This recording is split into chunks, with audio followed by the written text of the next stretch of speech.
அனைவருக்கும் நமஸ்காரம். Kanchipuram ARS saris YouTube சேனலில் போய் நண்பர்கள் வரவேற்கிறது. பதிவு கூட ஷேர் பண்ணுறதுன்ட்டு எனக்கு ஆசை. இது நான் போடுற பதிவு என்னுடைய இதுக்கோசரமோ இல்லை என்னுடைய இதுக்கோசரம் பண்ணணும் இல்லை. இந்த பதிவு உண்மையான நேர்மையான பதிவு. நேற்றே நாங்கள் ஸ்டேட்டஸில் போட்டிருந்தோம். என்னன்னு கேட்டேன்னா, ஆக்சுவலாக எங்கள் ரெகுலர் கஸ்டமர் 22ஆம் மேரேஜ் கேரளாவில் மேரேஜ். நேற்று ரிசப்ஷன் பிஜேபி கோல்டன் பீச்சில் ரிசார்ட்டில் நேற்று ரிசப்ஷன் ஃபுல் அண்ட் ஃபுல் நம்மகிட்ட தான் அவன் பர்ச்சேஸ் பண்ணான். நம்ம 99% அங்கே நம்மக்கிட்ட யார் நம்மக்கிட்ட சாரி பர்ச்சேஸ் பண்ணாலும் பத்திரிக்கை கொடுத்தாலும் 90% நாங்கள் அட்டன் பண்ணிவிடுவோம். ஒரு சில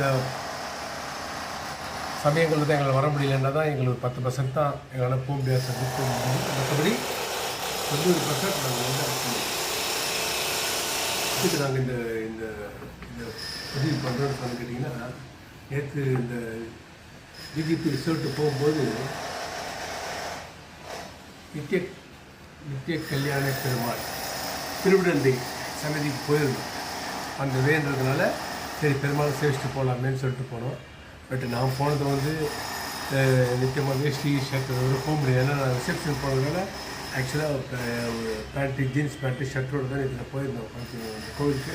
சரி ஜஸ்ட்டு பெருமாளை சேவிச்சுட்டு போகலான்னு போயிருந்தோம். ஆனால் உங்களுக்கு எங்களுக்கு எதிர்பாராத ஒரு திருப்பம் பார்த்தோன்னா, பட்டர் எப்பயும் என்கிட்ட ஒரு 10 வருஷம் இருக்கும். 10 வருஷத்துக்கு முன்னாடி பையனுக்கெல்லாம் நம்மகிட்ட தான் என் கடையில் தான் கம்ப்ளீட்டாக பர்ச்சேஸ் பண்ணியிருக்காங்க. ஃபேமிலியில் நிறைய பர்ச்சேஸ் பண்ணிட்டு போயிருக்கேன். பட் எனக்கும் தெரியல. நான் ஜஸ்ட்டு போய் பெருமாள் சைக்கிள் உள்ளே போனவுடனே கிட்ட போனவுடனே அதுவும் பாருங்க, நம்ம திருமணம் வேஷ்டி ஷர்ட்டு போட்டால் அது ஈஸியாக கண்டுபிடிச்சிடலாம். பட் நம்ம நார்மலாக ட்ரெஸ்ஸு பேண்ட்டு ஒரு சீச்சனை மட்டும்தான் நான் எடுத்துகிட்டு போயிருந்தேன். அதுக்கு பாருங்க, உடனே வாங்க ஏஆர்எஸ் எப்படி இருக்கேன் அப்படின்னா, ஐயோ நமஸ்காரம் சுவாமி அப்படின்னு தெரியதாண்டார் சுவாமி சொல்லிட்டு நான் தான் உங்கள் வரைக்கும் 10-12 வருஷம் முன்னாடி வந்திருக்கோம். படம்லாம் வாங்கி நல்லா நீங்கள் சர்வீஸ் பண்ணினேன், இன்றைக்கும் உங்கள் படம்லாம் ஃபஸ்ட் கிளாஸாக இருக்குது அப்படின்னு சொல்லி அவர் சொல்லும்போது உண்மையாகவே எங்களுக்கு ரொம்ப சந்தோஷம். அப்புறம் அவரே பேரு கோத்தெல்லாம் சொல்லுங்கன்னு சொன்னார். அப்புறம் நமக்கு என் கடை பேரையும் சொல்லி ஒரு அர்ச்சனை பண்ணி எங்களுக்கு ஒரு மாலை போட்டார் பாருங்க, பிரம்மாண்டமான மாலை. இந்த மாலை பெரிய மாலை, அதை நாங்கள் ஏற்கனவே ஸ்டாட்டஸில் அமைச்சிருக்கோம். பெரிய மாலை. அதே மாதிரி பார்த்தோன்னா அந்த எங்களுக்கு மாலை போட்டு என்கிட்ட கொடுத்து எங்கள் மிஸ்ஸஸ்க்கு மாலை இல்லாமல் எங்கள் கடைக்கும் ஒரு மாலை கொடுத்து வச்சேன். கடையில் போர்டுக்கு போய் மாட்டுக்கோம் கடையில் அப்படின்னு சொல்லி கடைக்கு ஒரு மாலை கொடுத்து பேர் அர்ச்சனை பண்ணி அது இது இல்லாத பெருமாள் பிரசாதம் நீங்கள் வைஷ்ணவம் பண்ணிட்டு வாங்க. துவஜஸ்தம்பத்தாண்ட தேங்காய் உடைக்கிற இடத்துல நீங்கள் நில்லுங்கோ, பெருமாள் பிரசாதம் கொடுங்கன்னு சொல்லிட்டு அதே மாதிரி தோசை ஃபஸ்ட் கிளாஸ் தோசை நேற்று பிரசாதம் கொடுத்தாங்க. நம்ம எதுக்கு பண்ணுறோன்னா, நம்ம பண்ணுற தொழிலில் எவ்வளோ ஒரு மனுஷாலாம் நமக்கு எப்படி இல்லை வேணால் நமக்கு ஒரு கிடைக்கிற படம். இப்போ அவர் நமக்கு பணம்னு அவசியம் கிடையாது. ஏன்னா நம்ம பணம்லாம் சும்மா கொடுக்கல. எல்லாமே நம்ம வேணால் சம் எக்ஸ்ட்ரா டிஸ்கவுண்ட் வேணால் நாங்கள் பண்ணியிருப்போம். ஏன்னா அவர் கோவிலேருந்து வந்ததுனால லோக்கலில் யாராவது கூட்டு வந்திருக்கான்றனால நாங்கள் பண்ணி கொடுத்துருப்போம். அவ்வளோதான் தவிர மற்றபடி எல்லாமே அவன் பேமெண்ட் பண்ணி தான் எல்லாமே வாங்கியிருப்பான். பட் இருந்தாலும் அவர் பாருங்கள், எந்த விதமான நாங்கள் தட்டில் போடுறது, நாங்கள் எவ்வளோ போடுறோம் அதெல்லாம் கூட எதுவுமே அந்த பிரதிபகாரம் எதுவுமே இல்லாதையே நேராக போன மாலை 2 ஃபஸ்ட் கிளாஸ் மாலை அழகாக கொண்டு சாத்தி எங்களை ரொம்ப ஒரு பெருமை. இது நான் சொன்ன ஒரு பெருமை, ரொம்ப ஒரு இது பாக்கியமாக நாங்கள் நினைக்கிறோம். ஒரு பெருமாள் சந்தையில் நமக்கு இவ்வளோ பெரிய இது இருக்குது பாருங்கள். நம்ம பண்ணுற தொழில் தான் நம்மளை நம்ம பண்ணுற சர்வீஸ் இதெல்லாம் நம்ம பணம் கொடுத்து பண்ணணும். நம்ம பண்ணுற சர்வீஸ் அவளுக்கு ரொம்ப ஒரு பிடிச்சி போய் தான் நம்ம நம்ம அவளுக்கு ஏதோ ஒருத்தர் நம்ம அவளுக்கு பண்ணியிருப்போம், சர்வீஸ் பண்ணியிருப்போம். அந்த இதில் அவளுக்கு நல்ல மாலை சாத்தி சரி இதுதான் சரி மாலை பட்டுற ரொம்ப பாக்கியம் பட்டுறேன்னு சொல்லிட்டு மரம் தாயார் சந்திக்கு போகிறோம்.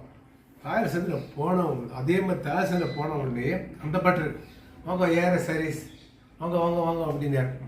அப்புறம் அவரும் பார்த்தோன்னா நல்லா ஃபஸ்ட் கிளாஸ் மாலை கொடுத்து பேர் அர்ச்சனைலாம் பண்ணி கொடுத்துட்டு குங்குமம், அப்புறம் பார்த்தா பெருமாள் இந்த புஷ்பம் எல்லாமே நிறைய கை நிறைய பூ தான் எங்களுக்கு. அது நேற்று நல்ல ஒரு பெரும்பாலும் ஒரு பாக்கியம் நாங்கள் நினைக்கிறோம். இது வந்து நமக்கு லைஃப்பில் இது மாதிரிலாம் நமக்கு வந்து ஒரு சந்தர்ப்பங்கள் கிடைக்குமா அப்படின்றது தெரியல. அது மாதிரி அந்த பெற்றோட இது பாருங்க, அவரு கூட வந்திருக்கார். அவரு கூட வந்து தான் பர்ச்சேஸ் பண்ணியிருக்காரு. அப்போ என்ட்ரி ஃபேமிலி வந்தாவா அவரும் இப்போ இது வேறு சன்னதி அது வேறு சன்னதி. பட் இவர் வந்து அவருக்கு சொல்கிறதுக்கு வாய்ப்பு இல்லை. பட் இங்கே போனவுடனே நமக்கு அவரும் நல்லா ஒரு எக்ஸ்பெக்ட் பண்ணி நல்லா ஒரு பண்ணி உண்மையாகவே ரொம்ப ஒரு மனசுக்கு வந்து நேற்று ரிசப்ஷன் அட்டன் பண்ணுறது நமக்கு ஒரு இதுவாக இருந்தால் கூட இந்த பெருமாளை சேவிச்சு அவள் நமக்கு வந்து இந்த மாலை மரியாதை பண்ணது வந்து ரொம்ப ரொம்ப ரொம்ப ஒரு எங்கள் லைஃப்பில் நான் எங்கள் ஆற்று ரெண்டுமே ஒரு மறக்க முடியாத சப்ஜெக்டாக நினைக்கிறோம். நம்ம பண்ணுற தொழில் வந்து பாருங்க, நம்ம எங்கே போனாலும் அது வந்து நமக்கு முன்னாடி நமக்கு வந்து சப்போர்ட் பண்ணுது பாருங்க. அவளுக்கு வந்து இந்த சப்போர்ட் பண்ணி நம்ம பண்ணுறா பாருங்க. உண்மையாகவே அது நாங்கள் நினைக்கிறோம். அவள் அது நினைக்கிறா, அதை நினச்சி தான் பண்ணுறேன். ஏன்னா வியாபாரம் வந்து போகிறது அப்புறம் இருந்தால் கூட உண்மையாகவே எதுதான் அதனால தான் நான் அந்த விஷயத்த கொஞ்சம் அப்படியே ரிப்பீட்டேஷனாக நம்ம ஒரு ஆர்வத்தினால தான் நான் பேசுகிறேன். தப்பாக நினச்சிக்காதீங்க. ஏன்னா அப்போ சொல்கிறேன்னு நினச்சிக்காதீங்க. ஒரு ஆர்வத்தினால நான் பேசுகிறேன். கண்டிப்பாக எங்களுடைய கடை ஷாப்ஸு வீடியோஸு எல்லாமே பாருங்க, லைக் பண்ணுங்க, ஷேர் பண்ணுங்க, சப்ஸ்கிரைப் பண்ணுங்க. நன்றி, வணக்கம். வாருங்கள், வரவேற்கிறோம், வாழ்த்துங்கள், வரவேற்கிறோம்.